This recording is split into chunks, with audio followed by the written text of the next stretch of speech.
El romanticismo.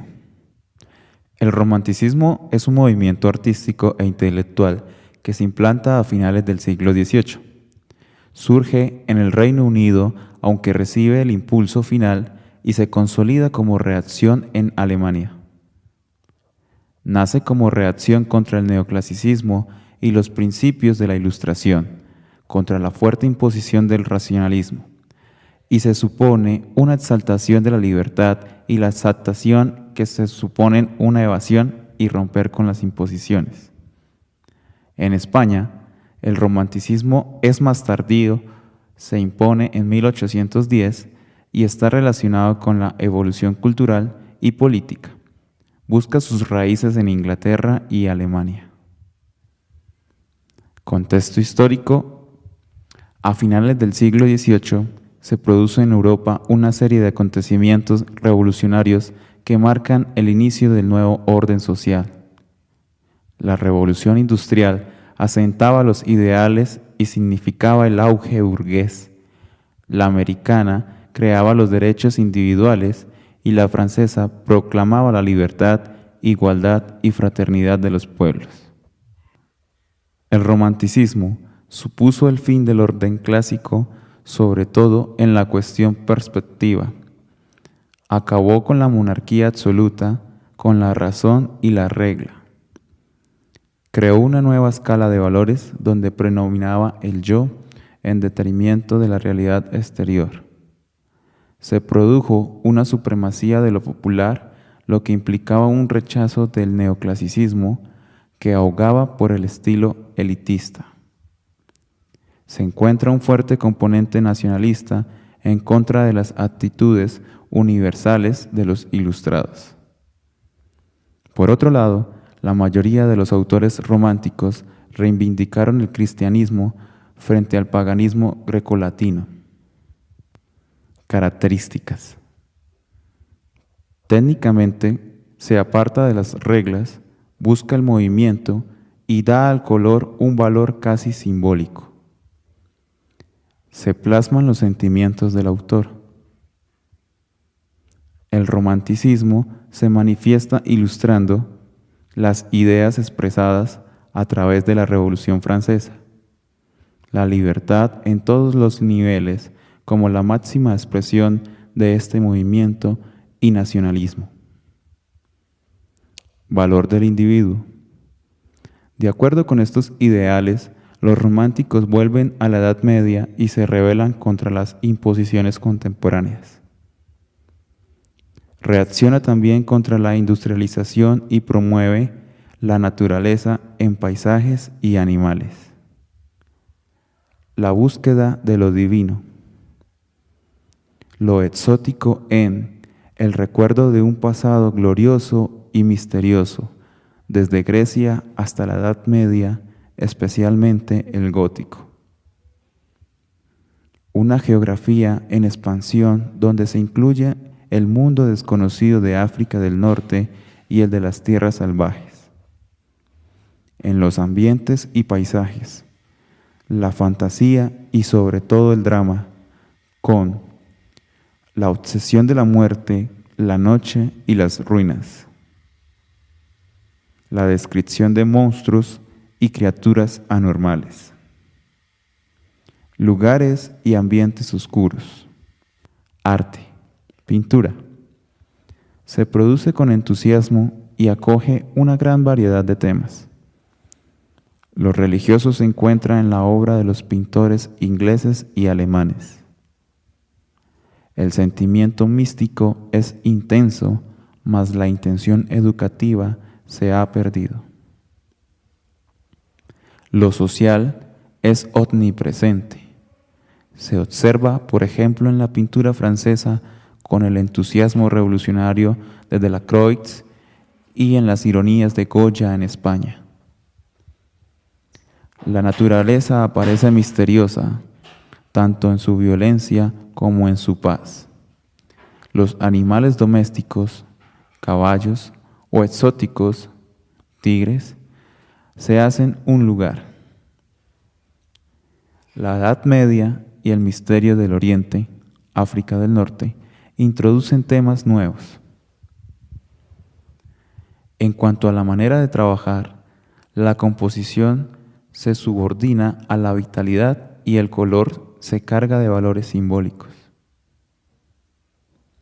Los autores más representativos son Héricault y Delacroix, ambos de origen francés. Arquitectura. El romanticismo produce una arquitectura ecléctica y decorativa que promueve las formas del pasado.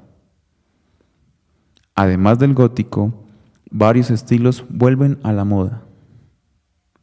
En Italia y en Francia, el neoclásico y el renacimiento continúan o resurgen.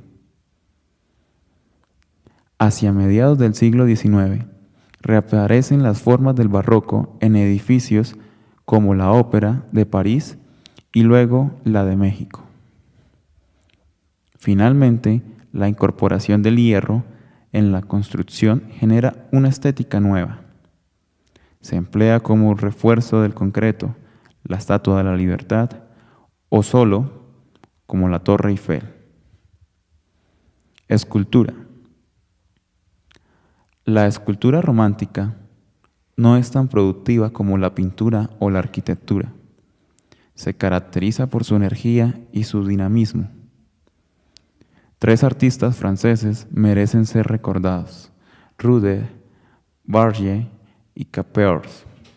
En música, la novena sinfonía en re menor, opus 125 de Beethoven, tenía implicaciones que los más grandes compositores de la siguiente generación no podían ignorar. Algunos intentaron acomodar las impresiones románticas a la forma sinfónica.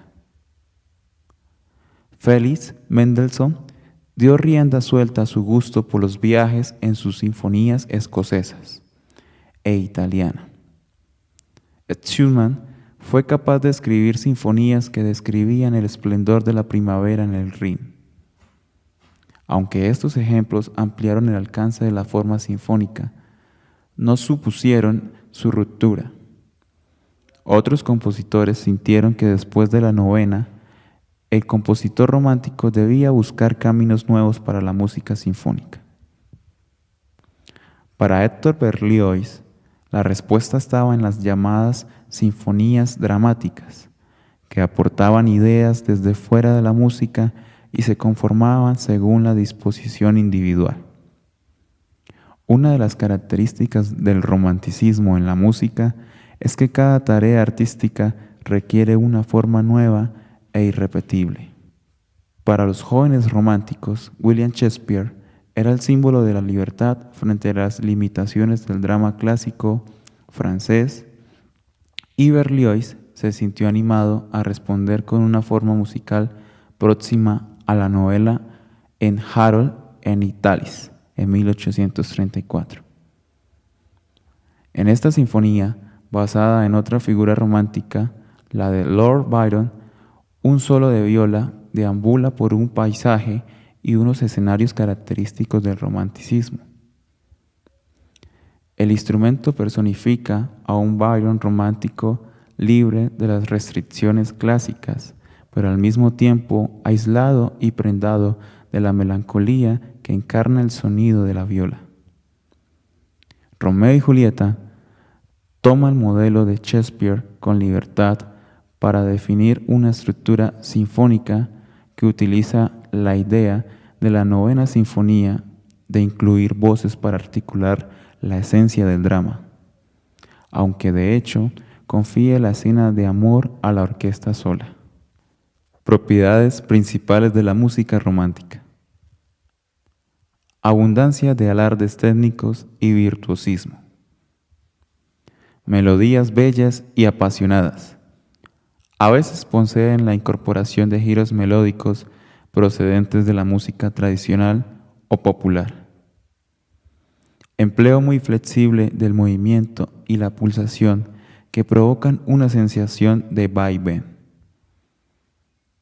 Gran utilización de efectos dinámicos. Armonías enriquecidas con cambios constantes de tonalidad. aumento de posibilidades tímbricas. Las formas llegan a tener de gran duración y se aplican de manera más libre. Esto permite una mayor fantasía y espontaneidad. La unión de estas características da una música de carácter muy marcado y de gran potencia expresiva. Consecuencias del romanticismo en la vida musical. Cambio de mentalidad en la percepción del artista por parte de la sociedad. Este pasa de artesano a artista. Se generan nuevas fuentes de ingresos, los derechos de autor y el porcentaje sobre las entradas en los conciertos. Nace el gran público musical, la burguesía, mucho más numerosa que la aristocracia, de cuyo aplauso o rechazo depende el artista. Surge una nueva esclavitud, la de los gustos del gran público. Es a partir de este momento cuando el compositor se plantea el siguiente conflicto aún vigente. ¿Hago la música que a mí me gusta o hago la música que prefiere el público? La respuesta que cada cual da a esta cuestión genera dos tipos de música, una ligera y brillante y otra más avanzada, a menudo incomprendida, dirigida a una minoría entendidos.